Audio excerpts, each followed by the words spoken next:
program, Virtual Reality.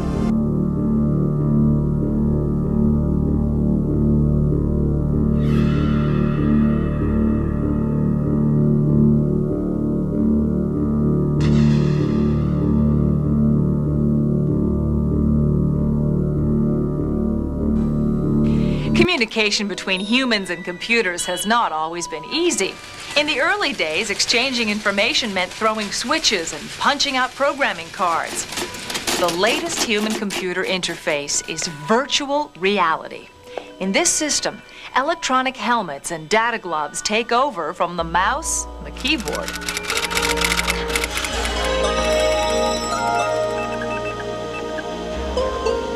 The communications between a computer and its user are usually carried out in alphanumeric data, that is, letters and numbers.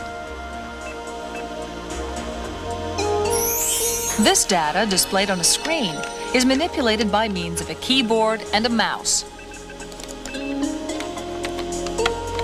Virtual reality is a new interface technology that greatly enhances user-computer communications. It immerses the user into a three-dimensional representation of the data, into a surrogate environment, so to speak. Virtual reality allows the user to move about, see, hear, and even touch and handle the objects in that environment. Virtual reality lets you explore an environment as you would in the real world, except that in this case, the environment is virtual, which means it exists only in the computer's memory.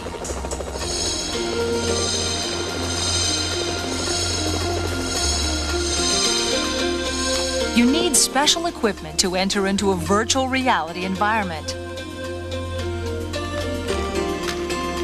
You put on a helmet that presents each eye with built-in liquid crystal display screens. Each screen presents the same scene, seen under a slightly different angle. This kind of system gives depth to what the user sees.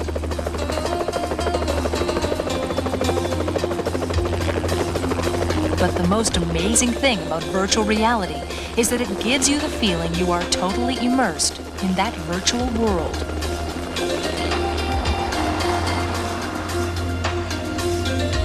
If you turn your head to the left, you see what would normally be on your left. The same is true no matter which direction you turn. To achieve this, the computer has to know at all times where the user is looking.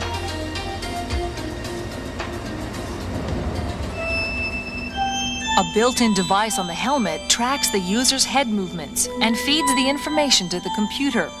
This device consists of a transmitter and a receiver. The transmitter is placed near the user. It generates an electromagnetic field in 3 directions, each perpendicular to the other 2. The receiver is mounted on the helmet. It consists of 3 coils of wire placed at right angles to each other. When a magnetic field passes through a wire coil, it generates an electric current proportional to the field's strength.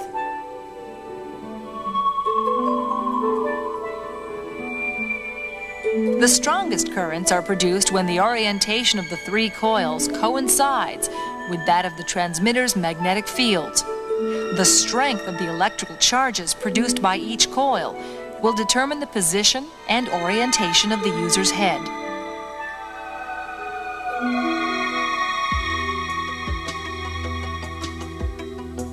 This data is fed into the computer. The data allows the computer to determine the view the user should be seeing. This system is also used to determine the position of the hands in space. The receiver is fastened on top of the hand. To manipulate virtual objects, however, you need an additional tool called a data glove. Well, this is our virtual reality glove. It's called a data glove. And the idea is that you can put on this glove, and the glove lets you feel a world that doesn't exist as if it's real and pick up things in the world as if they're real. So it lets you reach into an imaginary world. And these are the special glasses called the iPhones that you put on. And when you put them on, you're seeing inside an imaginary world instead of inside the physical world. So the idea is that by wearing computerized clothing right over your sense organs, you transport your sensory system into a reality that can be of any description.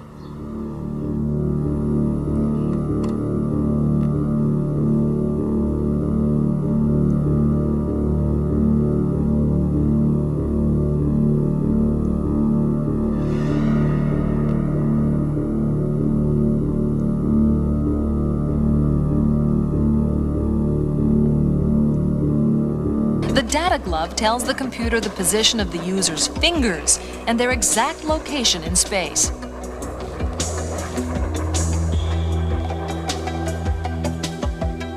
The glove is made of lycra and fits snugly around the hand. A set of sheathed fiber optic cables run along the back of each finger.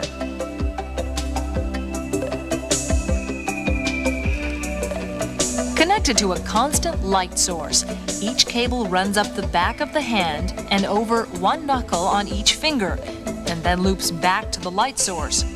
The light source is then converted into electrical signals that are transmitted to the computer. When you bend a fiber optic cable as you would a finger, the light circulating in the cable tends to escape through small scores or cuts in the cable sheath. The more the knuckle bends, the more light escapes, and therefore the less light reaches the photosensor. This lowers the electrical signal transmitted to the computer. The computer can interpret the light signal data to figure out the precise position of the fingers.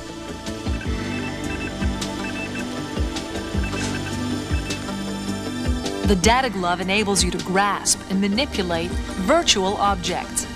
But virtual reality also lets you feel the objects you are holding.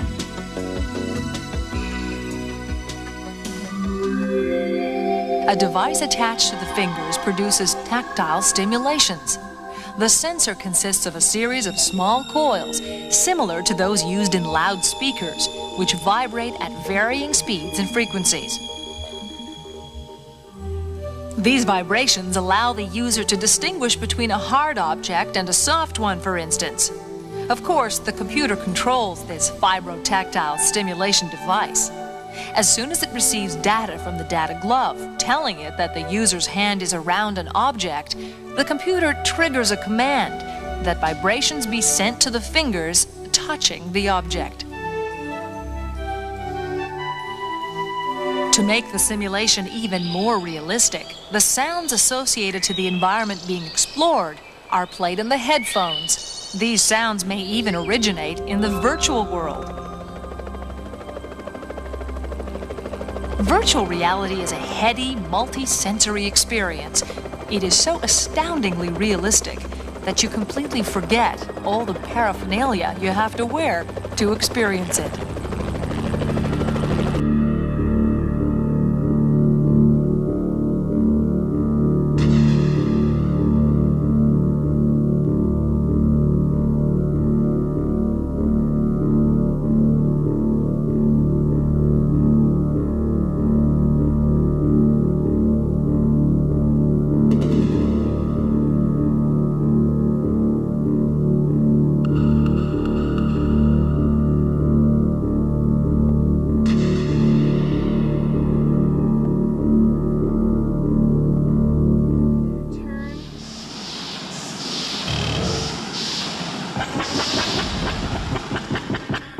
Jack into the Matrix. In Gibson's novels, console cowboys are directly linked to their computers, jacked in.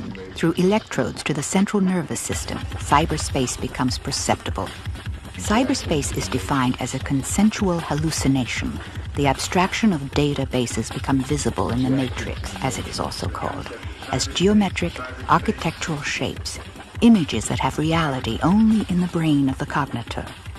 The computer jockey can use programs to move his disembodied consciousness around in cyberspace.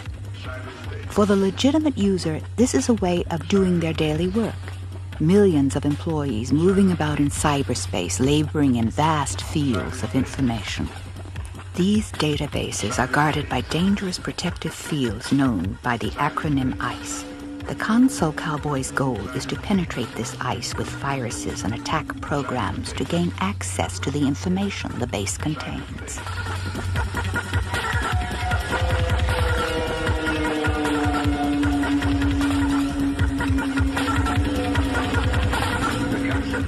This is the real cyberspace as it is today, better known as virtual reality.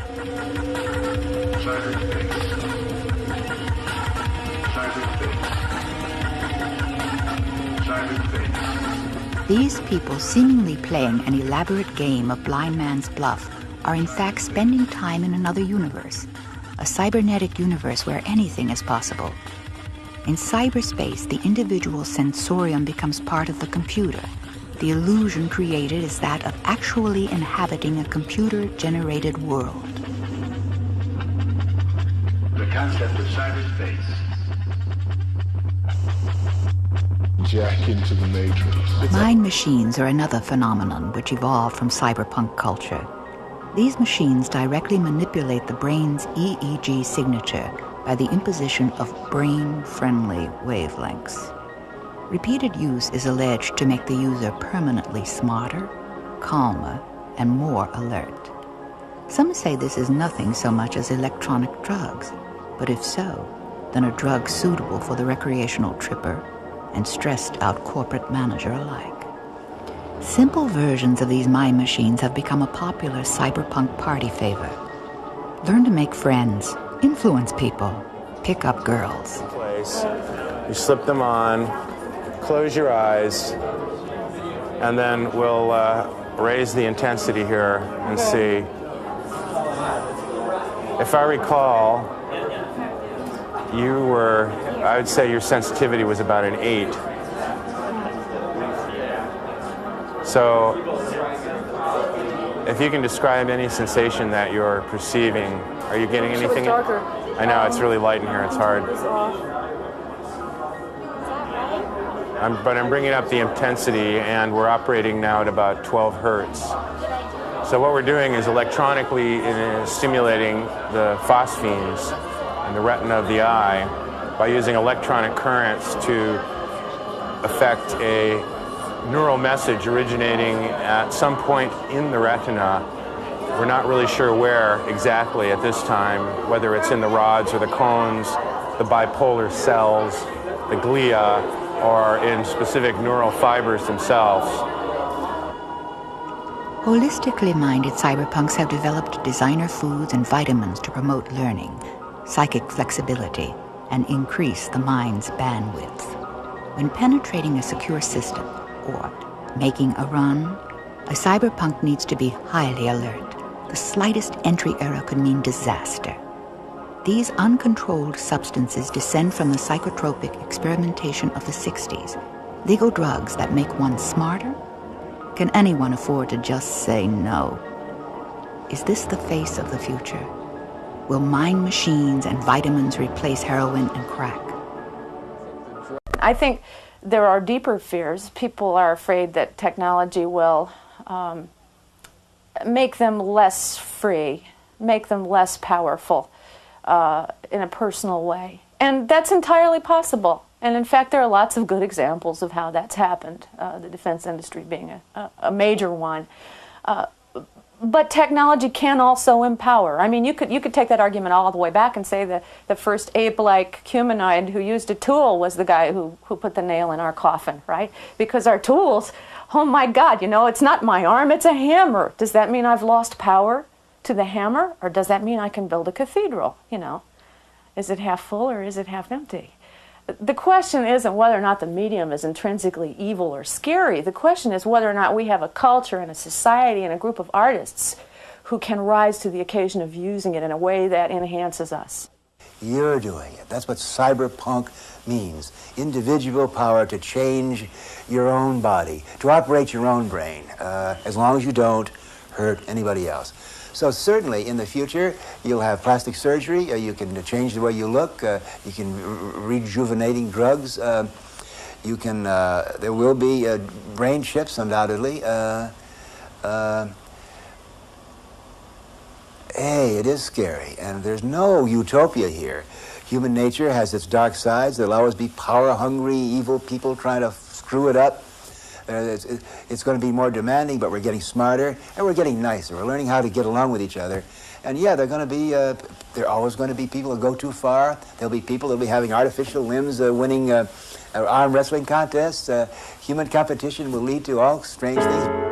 I'm a little teapot, short and stout. Here is my handle, here is my spout. When you tip me over, tea comes out. So tip me over and pour me out.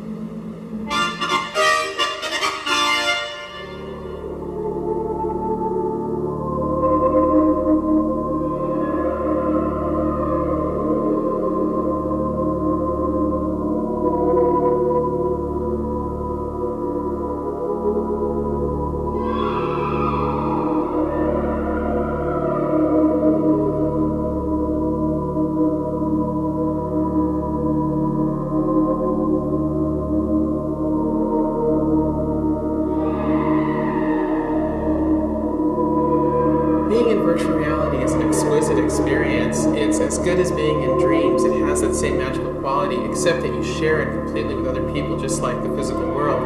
And also you compose it like a work of art. So you are